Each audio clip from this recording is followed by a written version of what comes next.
Okay, this is week 8. What I need to talk to you about is the fact that you need to get We're going to start counseling in the 10th week. This is the 8th week, so you got 2 more weeks. You also have a paper that's due. Okay, the deal is that you need to get your characters in. If you need any help with that, you can send me an email or something. But you need to get your characters in. The paper that you're supposed to write is it's you don't have to. It's due now. But the reality is that's not as important as getting your characters in because you have to start your counseling in 2 weeks. Okay, so that's the top priority. The second priority is your paper, and your paper has to be about the problem that your character has. So don't forget that whatever problem your character has, it can't have anything to do with a problem that you've had in the past or that somebody very, very close to you has. That can cause more problems than it can help. So that's what you need to do. Let's go ahead and get started. I'm going to talk about online counseling, and the reason I'm going to talk about that is because this may be the wave of the future, and of course this is the way you're going to have to do it. It looks like the psychology program is going to be completely online in the next semester. So this is something that we may be running into for an extended length of time. One of the reasons that we're not face to face in class, one of the reasons why I am in Iowa and not in Saline is because of the COVID-19. They're talking about a vaccine, but now they're saying that they can't even get it on the market probably until March of next year of 2021, which means that most people won't be getting a dosage of COVID-19 of the vaccine until probably later in the year in 2021 or maybe even later. This may be the way we do things in the future. That we do as little face-to-face interaction as possible. And if that's the case, then online counseling is going to be the wave, or is going to be the only way that we're going to be able to do any counseling, especially if the flu season is as bad as it has been in the past couple of years. So COVID plus the flu, we may be in a much more serious situation than what we've been in with the COVID, and we've lost 208,000 people as of today. So one of the problems we may have is that this is it. This is the way it's going to have to be. So let's talk about online counseling. Let's see if it is legitimate. Psychologists commonly refer to any therapy delivered by telecommunication tools or devices as telepsychology. You may hear it called web therapy, phone therapy, text therapy, or online therapy. Anytime you're interacting with a psychologist using a website, a phone, or a mobile app, you could be taking part in telepsychology services. As a matter of fact, there are a couple, they advertise these on television from time to time. Phillips, what's his name? The swimmer.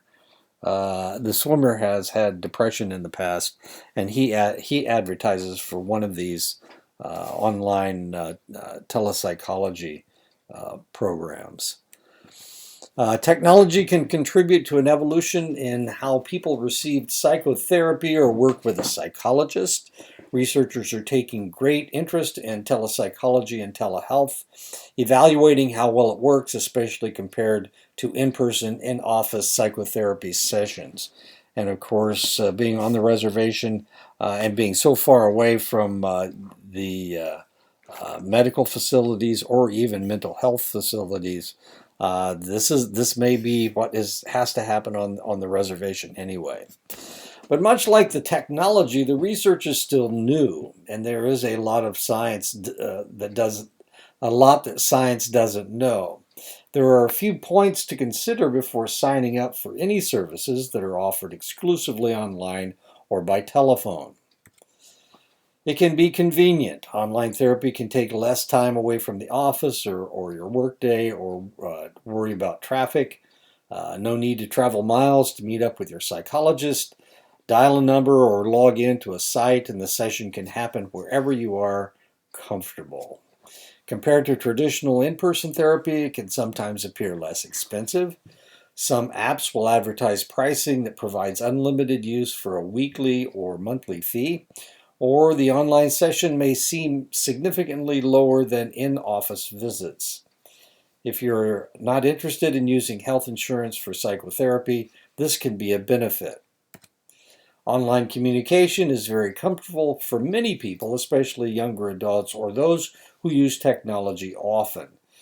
More people are using email, webinars, and text messaging to communicate, and it can seem more comfortable or easier than talking to someone in person, especially when revealing personal or private information.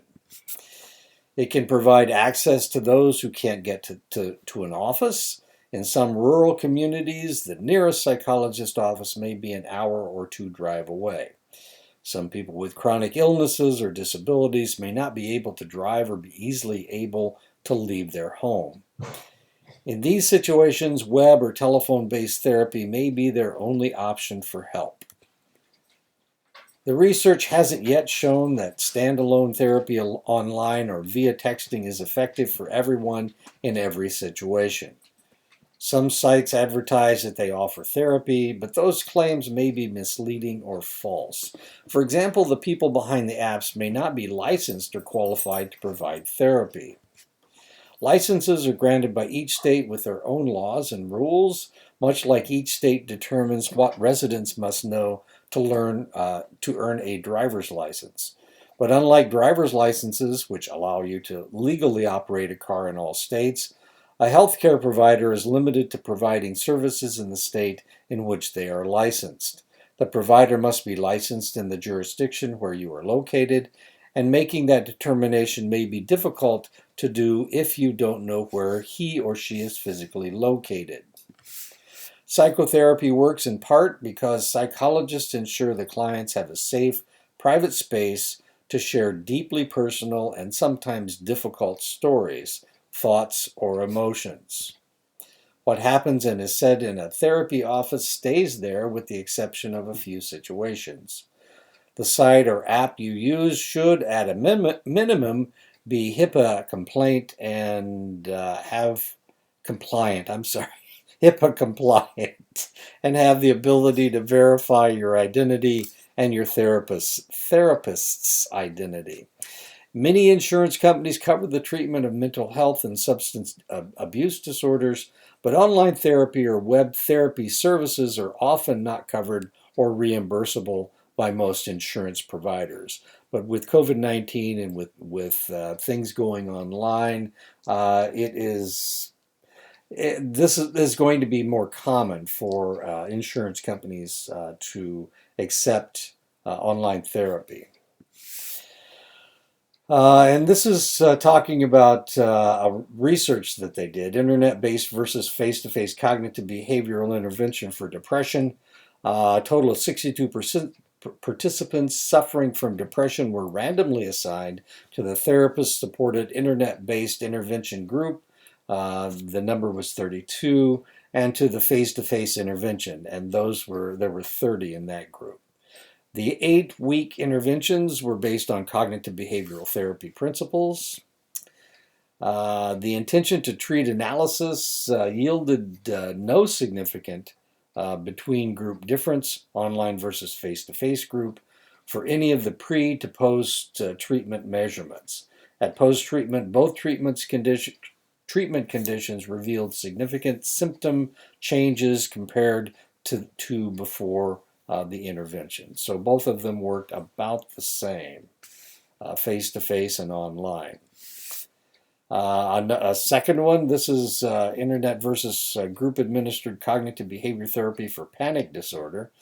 There were a total of 113 consecutive patients randomly assigned to 10 weeks of either guided internet delivery of cognitive behavioral therapy. There were 53 in that group, or group therapy with using cognitive behavioral therapy, and there were 60 in that group. After treatment and at a 6-month follow-up, patients were again assessed by the psychiatrist blind to treatment condition. They found no statistically significant differences between the two treatment conditions using a mixed models approach to account for missing data. Group cognitive behavioral therapy utilized considerably more therapist time than did internet cognitive behavioral therapy. So here we have two different studies looking at depression and panic disorder, and both of them worked using online cognitive behavioral therapy. Two new studies suggest online therapy may be effective for treating mental health issues. Online therapy is increasingly popular, particularly among people who live in rural areas and cannot easily get to a therapist's office, or who are concerned about the costs of in-person therapy. New technology may pose some concerns, and the security of online therapy continues to be an issue, but research suggests the benefits may be significant. The first study, published in the Canadian Medical Association Journal, reviewed studies of online cognitive behavioral therapy conducted between 2000 and 2012. Cognitive behavioral therapy is a widely used and well-researched form of therapy, with most studies saying in-person forms of this treatment are highly effective. Cognitive behavioral therapy focuses on reducing negative thoughts, thereby changing the behavior and alleviating symptoms. And as it shows in the diagram at the bottom, you have a situation, something happens to you, you have thoughts that are interrupting your behavior, they are causing emotion due to all of these recurring thoughts, and then you have negative behavior from your emotions. Most of the studies tracked participants for a relatively short period of time after undergoing therapy, ranging from 8 weeks to about 2 years. Researchers found online cognitive behavioral therapy could effectively reduce symptoms of depression and other mental health issues. In some cases, online cognitive behavioral therapy was even more effective than traditional in-person therapy. Most online cognitive behavioral therapy sessions focused on short-term goals and symptom relief. Because the studies did not track participants for an extended period of time, the researchers do not know if the symptoms were permanently alleviated. The team that conducted the analysis cautions that some human connection is lost with online therapy, but they also say that the evidence supporting online therapy's effectiveness is significant, and this is something that you need to recognize, the fact that it can work. You do lose contact, just like we're losing contact right now with all the lockdowns and whatnot. Another study published in the Journal of the American Medical Association Psychiatry looked at how online therapy affects the well-being of new doctors. Young doctors often work long hours, including nights and weekends, and the stress of those long shifts can lead to mental health issues such as depression and suicidal thoughts. One previous study found that suicidal thoughts increased fourfold during a medical residency. Researchers looked at 200 first-year medical residents working 80-hour weeks and overnight shifts. Compared to doctors who received no online therapy, doctors who received 4 30-minute online sessions before beginning the residency had fewer suicidal thoughts. Because the sessions were delivered online, researchers say it might be possible to provide such treatment to other doctors while still keeping costs low. And that is another piece of research that was done with online therapy. And that is the end of that. So I hope that helps you recognize the fact that online therapy can work. This is what you're going to be doing. This is what you're going to be practicing. And in the future, who knows? This may be the way that we deliver counseling in many situations, including on the reservation. So let's go ahead and get to chapter 11. That's the chapter we were going to cover today. Chapter 11, Readiness and Motivation. There we go. And we have flaming snowflakes or something. I don't know.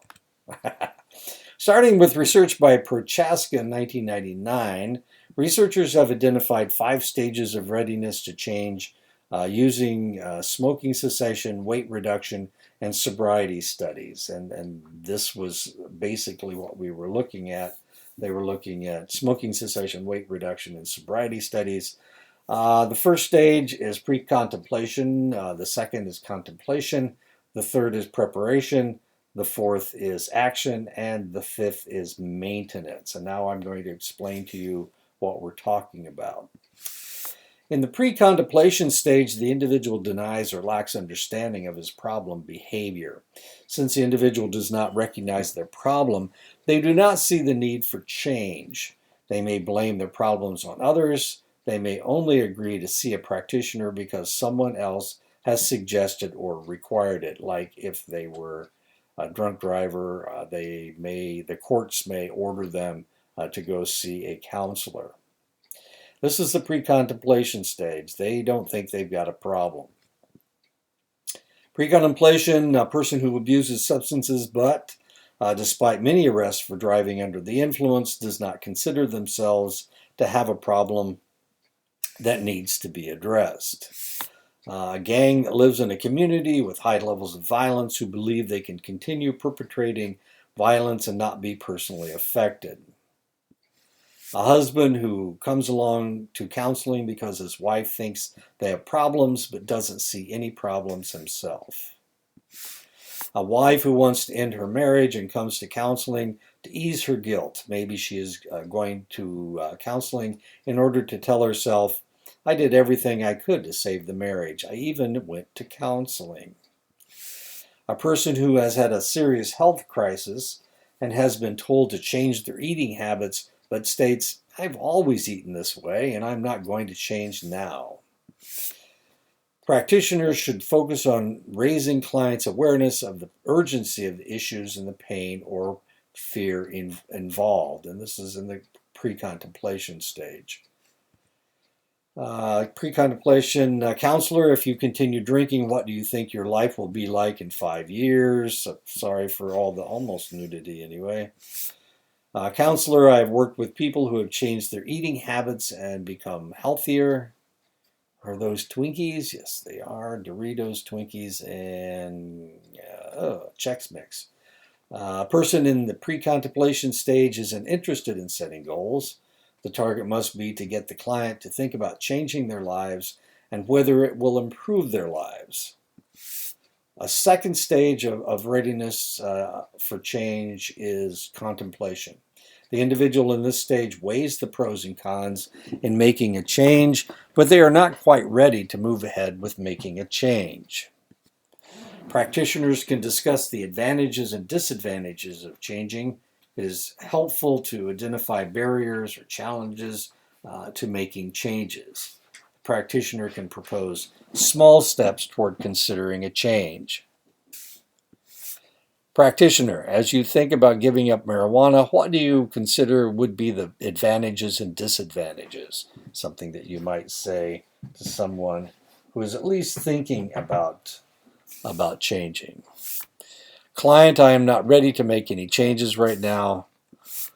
Client, I have wondered if some of the problems on this team are because I am kind of dominating, but on the other hand, I think we get more accomplished because I am pushy.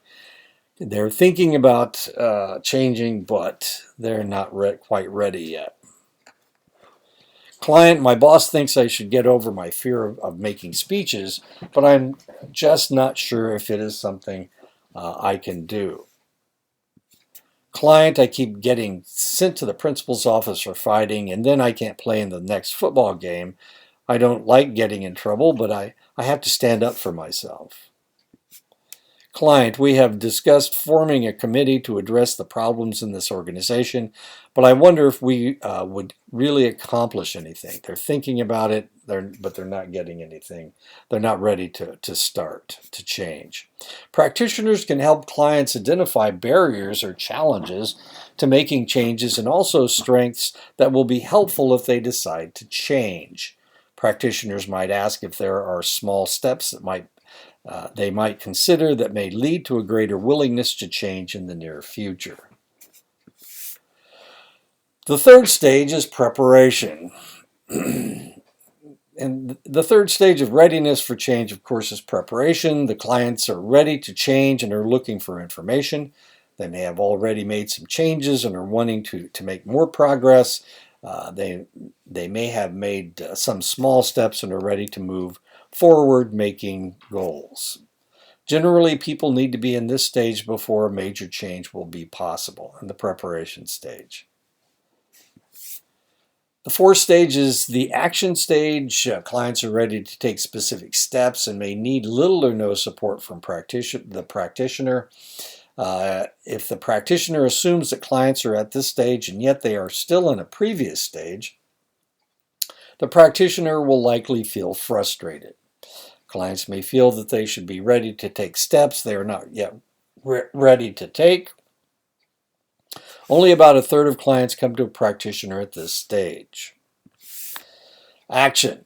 An obese client, when faced with life-threatening health issues, joins Weight Watchers, learns to follow the program, and loses a significant amount of weight. A parent whose children have been removed from the home because the parent used harsh, abusive means of discipline says that they will learn other ways of discipline, willingly goes to a parenting class, and talks with the practitioner about ways to use what they have learned. A child realizes that they will not be able to play on a team without earning passing grades and starts attending an after-school tutoring class in order to bring up their grades.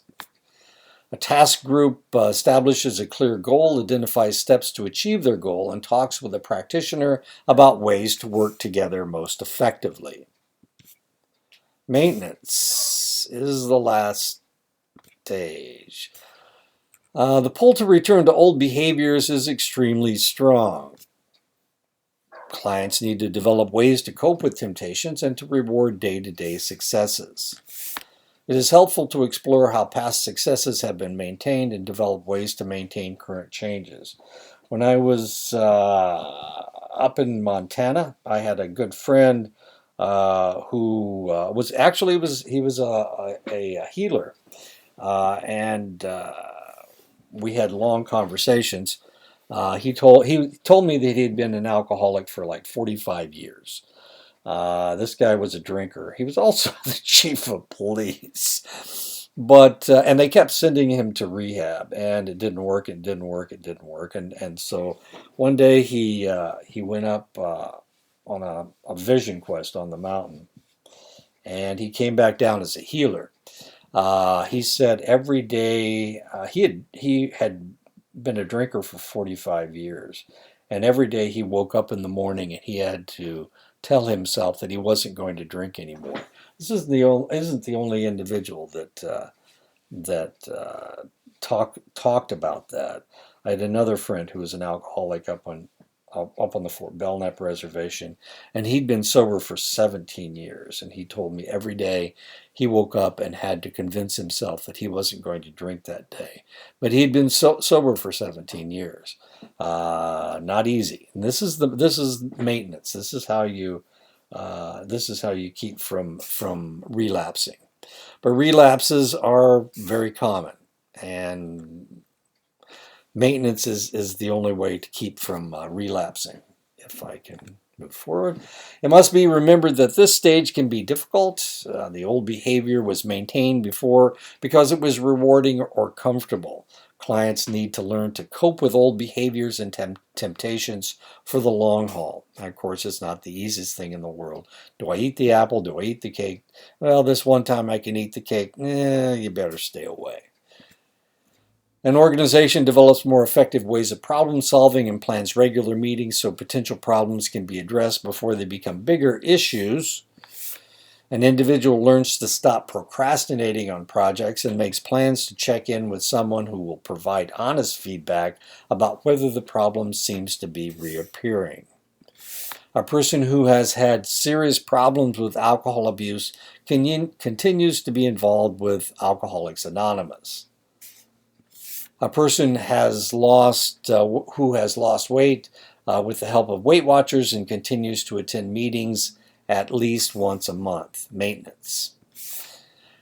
Relapse termination. Relapse is common and preparations for it needs to be a part of the process. Relapse is so common when change has occurred that some practitioners add it as a stage of change. In other words, it would be the 6th stage. When relapse occurs, clients may return to any of the previous stages. It is the job of the practitioner to determine which stage the client has returned to. Termination is the point at which there is no temptation to return to old behavior. And this is a tough one. If you're an alcoholic, do you ever return to the termination stage? Some people say yes. Most people say no. If they start drinking again, they just go back to where they were before. And this was a problem that Robin Williams had. Robin had been a cocaine addict, and that's one of the reasons why his humor was so rapid. And he had cured himself. Well, he had been cured one way or the other. Anyway, he'd been sober for an extended length of time. Just before he committed suicide, he relapsed. He also found out he had a form of Alzheimer's disease that was fast moving, and potentially it had something to do with his cocaine habit. Probably didn't have anything to do with his relapse, but he relapsed after being sober for an extended length of time, 10 or 11 years, and he relapsed after that. Like I said, every day you have to wake up and tell yourself, I'm not going to do that anymore. I'm not going to do that today. So termination is rare. It's probably fairly rare. Where you don't have any more cravings. And of course, we've talked about drugs and how if you use crystal meth, it takes you 18 months before your brain can heal, and you have cravings every day of those 18 months. And that's when you're not using anymore. Assessing stages of change. Do you currently have a problem with? If yes, then the client is in contemplation, preparation, or the action stage. If no, then the client is in the pre-contemplation stage. And we always say that the first stage is admitting that you have a problem. And so if they say no, then they're in the pre-contemplation stage. They don't even recognize that it's a problem. Assessing stages of change. Do you intend to deal with the problem? If the answer is someday, then the client is in the contemplation stage. If the answer is in the next few weeks or a specific date, then they are in the preparation stage. If they say right now, then they are in the action stage. Do you intend to deal with the problem? If the answer to the question is no, then ask what leads you to say that. If the answer is because it is not a problem, the client is in the pre-contemplation stage. If the client responds because I have already dealt with that problem, the client is in the maintenance stage. Social cognitive theory, another theory that can be used to assess readiness for the ability to make changes, is social cognitive theory. This theory was developed by Albert Bandura and was originally called the social learning theory.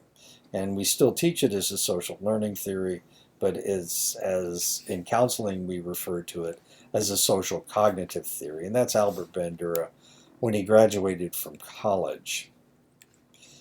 This theory considers the impact of the following factors as to the readiness for change: environmental factors, personal factors, and behavioral factors. Personal factors include everything: physical makeup, brain structure, cognitive capacity, beliefs, self-concept, goals, and emotions. Personal factors deal with how you interact with others. Are you focused more inward on yourself, or are you focused more outward on others? Research has shown that behavior affects brain structures, and this was research done by Mathiak and Weber in 2006. Long-haul truckers, for example, have different brain structures than theoretical physicists. Behavior also affects physical makeups, as someone who is sedentary will look different from a marathoner. When assessing a person's readiness or ability to make changes from the point of view of the social cognitive theory, several dimensions are considered. Does the environment support or encourage changed behavior? Does a person think that they have the capacity to make the change? Does the client believe that there is something to be gained from making the change rather than maintaining the current behavior?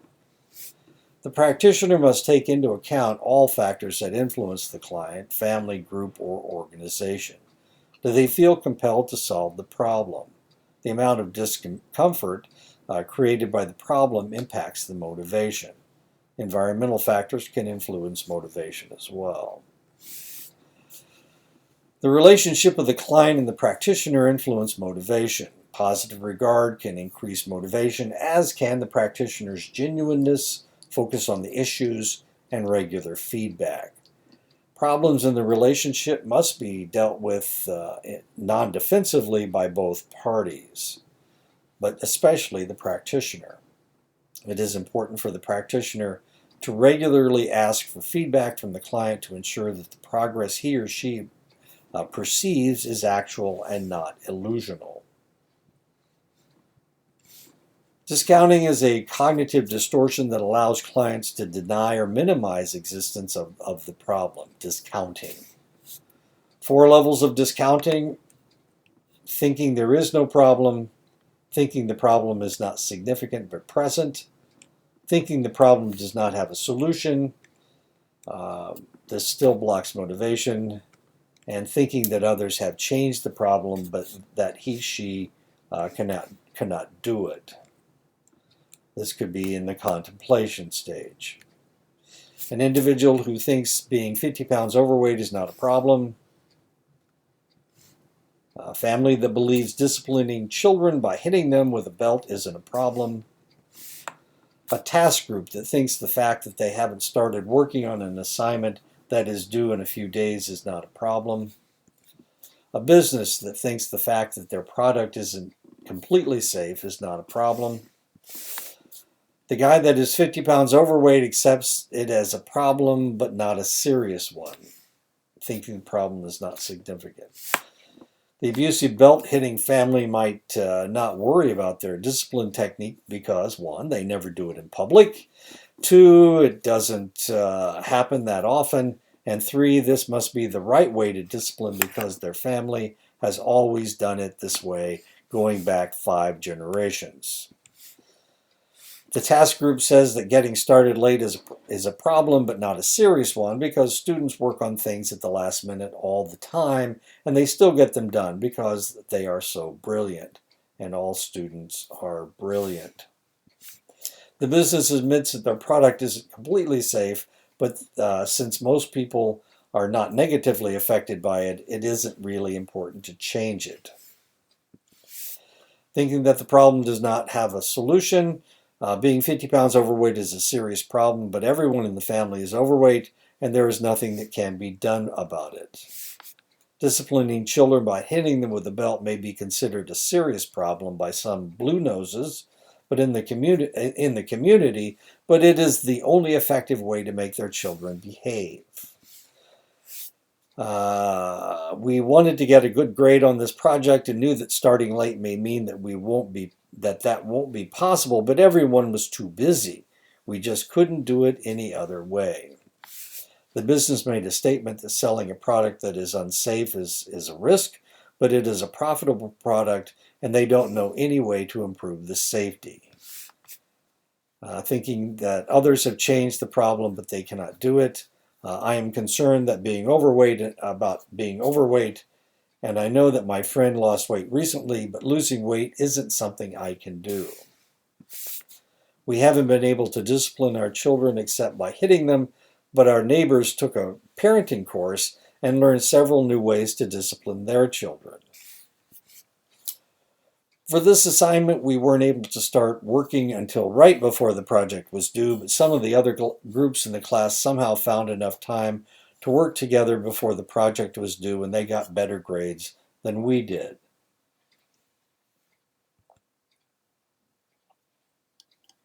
We haven't found any way to be profitable except by continuing to sell an unsafe product. But there are other similar companies who have found alternative, safe, and profitable products. Discounting, the practitioner's job is to get the client to accept the problem exists, the problem is serious, and the problem is solvable by the client. Most people are uncomfortable with change, so getting past discounting may take time. But it has to be done because they need to solve the problem. Strengths, capacity, and resources have a significant effect on motivation. Clients who have many personal strengths, good social support, and adequate resources tend to be motivated. Resilience is an important strength. Level of stress and demands reduces or enhances motivation.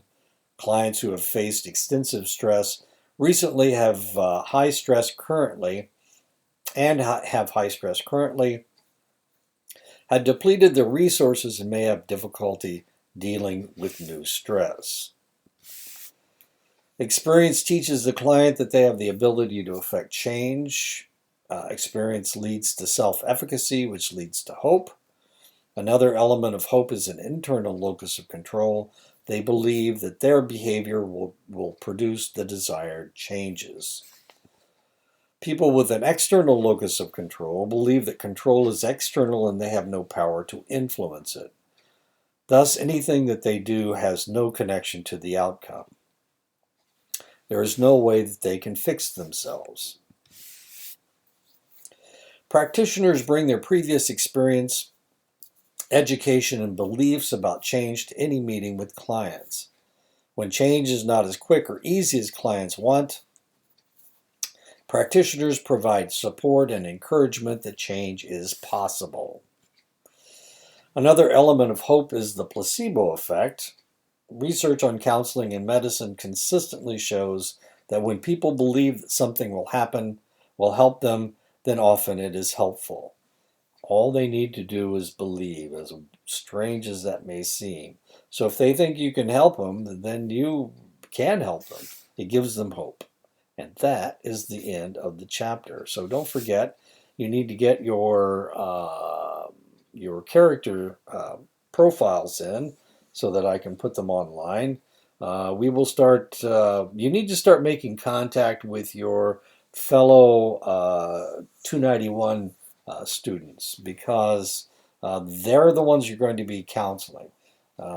So what I'm anticipating is that everybody will do 10 counseling sessions.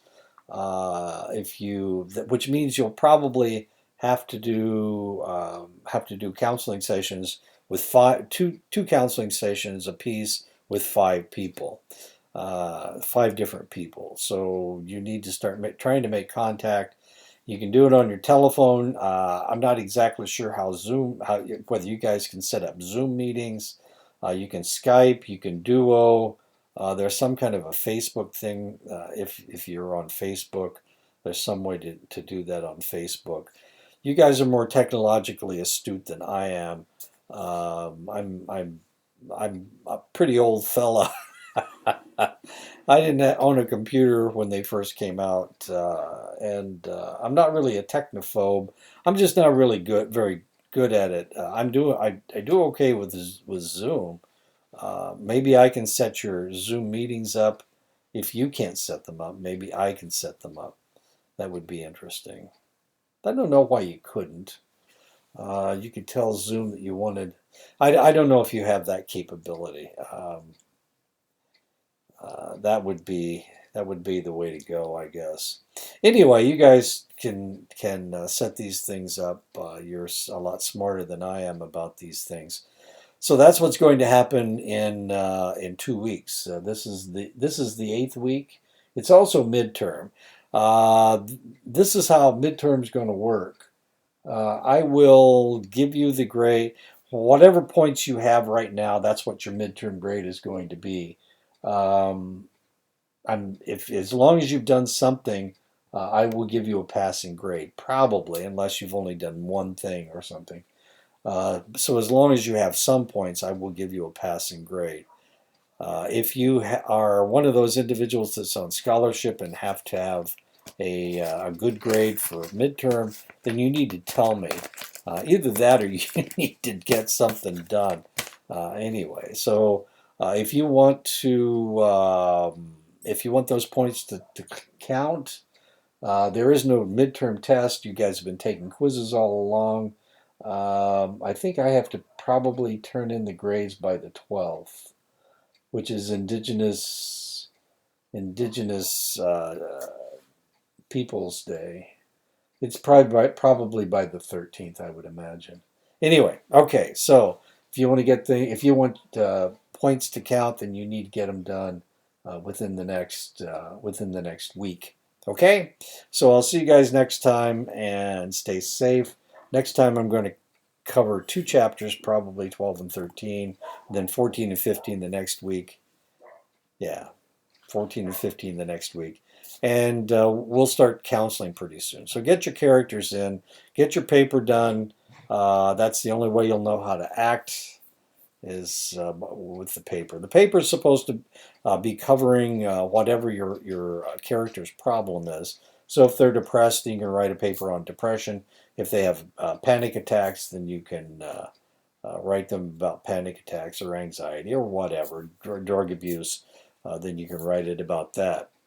Okay? So I'll see you guys next week. Stay safe. Oh, wait a minute. I need to